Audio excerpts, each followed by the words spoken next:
اعوذ باللہ من الشیطان الرجیم بسم اللہ الرحمن الرحیم 11ویں جماعت کے ہونہار طالب علموں السلام علیکم۔ آج ہم عظیم آبادی کی غزل نمبر 1 پڑھیں گے۔ اگر آپ اپنی ٹیکسٹ بک کا 134 صفحہ نکالیں گے تو میں غزل پڑھوں گا تو آپ بھی دھیان رکھیے۔ تو میں اسٹارٹ کرتا ہوں۔ غزل نمبر 1۔ ڈھونڈوں گے اگر ملکوں ملکوں ملنے کے نہیں نایاب ہیں ہم۔ ڈھونڈوں گے اگر ملکوں ملکوں ملنے کے نہیں نایاب ہیں ہم۔ تعبیر ہے جس حسرت و غم اے ہم نفسو وہ خواب ہیں ہم۔ نایاب ہو جو دستیاب نہیں ہو۔ تعبیر ہوئی خواب کی تعبیر، حسرت پشیمانی کسی چیز کو نہ ملنے کا افسوس۔ ڈھونڈوں گے اگر ملکوں ملکوں ملنے کے نہیں نایاب ہیں ہم۔ تعبیر ہے جس کی حسرت و غم اے ہم نفسو وہ خواب ہیں ہم۔ اے درد بتا کچھ تو ہی بتا اب تک یہ مہمہ حل نہ ہوا۔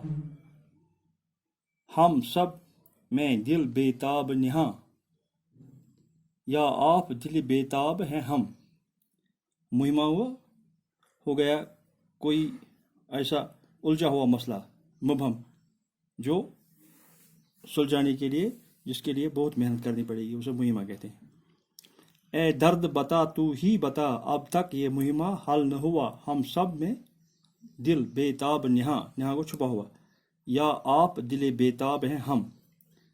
میں حیرت و حسرت کا مارا خاموش کھڑا ہوں ساحل پر۔ میں حیرت و حسرت کا مارا خاموش کھڑا ہوں ساحل پر۔ دریائے محبت کہتا ہے آ کچھ بھی نہیں پایاب ہے ہم۔ پایاب اتلا، جسے پانی بہت کم ہو، کم گہرا ہو پانی، اتلا۔ لاکھوں ہی مسافر چلتے ہیں منزل پہ پہنچتے ہیں دو ایک۔ لاکھوں ہی مسافر چلتے ہیں منزل پہ پہنچتے ہیں دو ایک۔ اے اہل زماں قدر کرو نایاب نہ ہو کمیاب ہیں ہم۔ اے اہل زماں قدر کرو نایاب نہ ہو کمیاب ہیں ہم۔ مرغان قفس کو پھولوں نے اے شاد یہ کہلا بھیجا ہے۔ مرغان قفس یعنی کہ جو پنجرے میں بند ہو پرندے، ان کو مرغان قفس کہتے ہیں۔ مرغان قفس کو پھولوں نے اے شاد یہ کہلا بھیجا ہے۔ آ جاؤ جو تم کو آنا ہے ایسے بھی ابھی شاداب ہیں ہم۔ مرغان قفس کو پھولوں نے اے شاد یہ کہلا بھیجا ہے۔ آ جاؤ جو تم کو آنا ہے ایسے بھی ابھی شاداب ہیں۔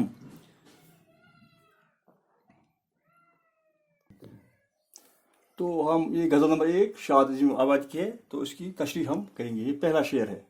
ڈھونڈوں گے اگر ملکوں ملکوں ملنے کے نہیں نایاب ہیں ہم۔ تعبیر ہے جس کی حسرت و غم اے ہم نفسو وہ خواب ہم۔ یہ غزل نمبر 1 شاد عظیم آبادی کی ہے۔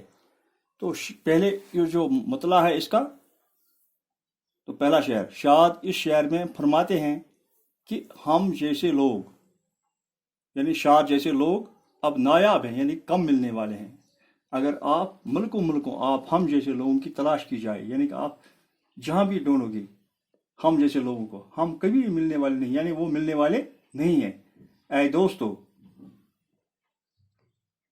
ہم وہ خواب ہیں، یعنی وہ خواب ہیں جس کی تعبیر صرف حسرت اور غم ہے، یعنی کہ پشیمانی ہے۔ شعر نمبر 2۔ اے درد کچھ تو ہی بتا اب تک یہ مہمہ حل نہ ہوا۔ اے درد کچھ تو ہی بتا اب تک یہ مہمہ حل نہ ہوا۔ ہم سب میں بے تاب نہاں کو چھپا ہوا، یا آپ دل بے تاب ہیں ہم۔ تو شاعر دوسرے شعر میں فرماتا ہے، شاعر اپنے درد و غم سے مخاطب ہو کر فرماتے ہیں کہ اب تو ہی بتا حقیقت ہے، اب تک یہ حقیقت واضح نہیں ہوئی کیا ہے۔ شاعر اپنے درد غم سے مخاطب ہو کر فرماتے ہیں کہ اب تو ہی بتا حقیقت کیا ہے، اب تک یہ حقیقت واضح نہیں ہوئی کہ ہم میں بے تاب دل چھپا ہوا ہے، یا ہم